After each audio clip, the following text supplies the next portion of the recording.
વગર હાલતું નથી. અને આપણી પાસે આવી નકામી બોટલું પણ હોય છે. તો શું કરવું જોઈએ? જો તમે જે કંઈ ખાઓ છો એ કાગળ તો વધવાના જ છે, અને જ્યાં ત્યાં તમે ફેંકવાના છો. કચરા પેટીમાં નાખે તો સારી બાબત છે.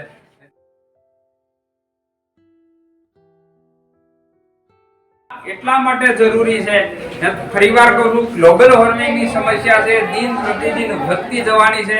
જો આ સમસ્યાઓનું નિરાકરણ આપણે અત્યારથી નહીં કરીએ તો એક સમય એવો આવશે કે પૃથ્વી પર જીવનનું અસ્તિત્વ જોખમમાં મુકાશે.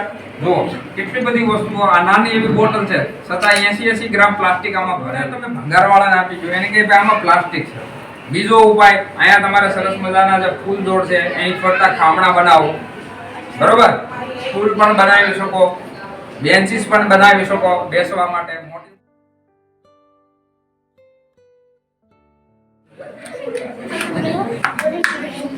આપો પછી આની અંદર માટી નાખી અને નાના નાના ફૂલ છોડ વાવી અને ક્રમશઃ દોરી બંને સાઈડ બાંધીને લટકાવો તો સરસ મજાનું અહીંયા દિવાલમાં બની જાય.